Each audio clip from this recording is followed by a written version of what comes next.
business intelligence. CNBC. A new Korea Inc. is emerging. While many of the country's chaebol, or big conglomerates, were built on toil, tears, and sweat, there was a period when that entrepreneurial spirit dwindled, but not anymore.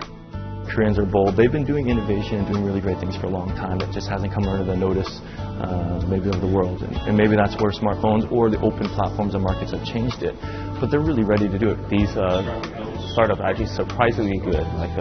You wouldn't expect it outside of Silicon Valley, but a lot of these people are actually building on a world-class level.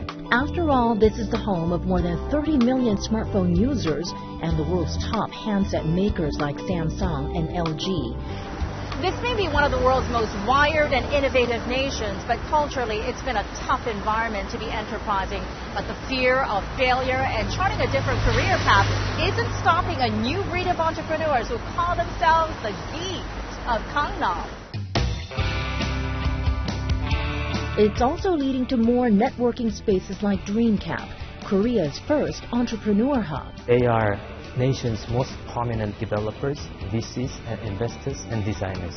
So basically, DCamp is the place where you can meet all these key players in Korea. And it's here where we meet Richard Choi and David Lee, the founders of mobile app companies. So imagine you just bought a cup of coffee, or you're about to buy one.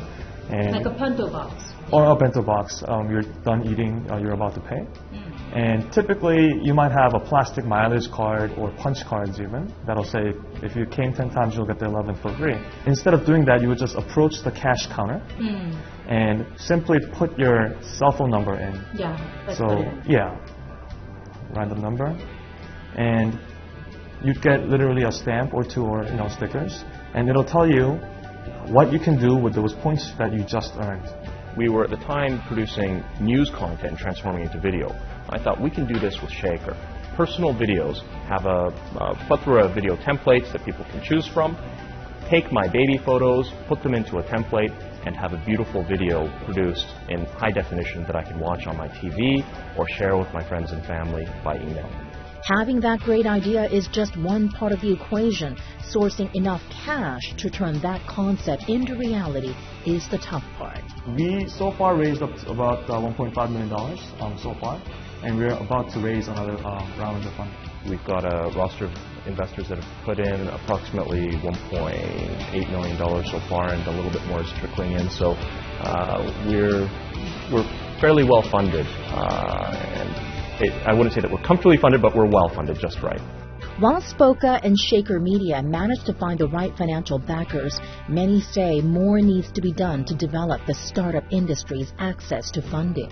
The missing element at the moment is without the Silicon Valley style private equity where people can go to an entrepreneurial university, meet like-minded people, talk about changing the world and have access to capital so a business can go from an idea to listed in a space of years. But make no mistake, this new generation of entrepreneurs are more willing to risk everything for the next big idea. Chloe Cho, CNBC, Seoul.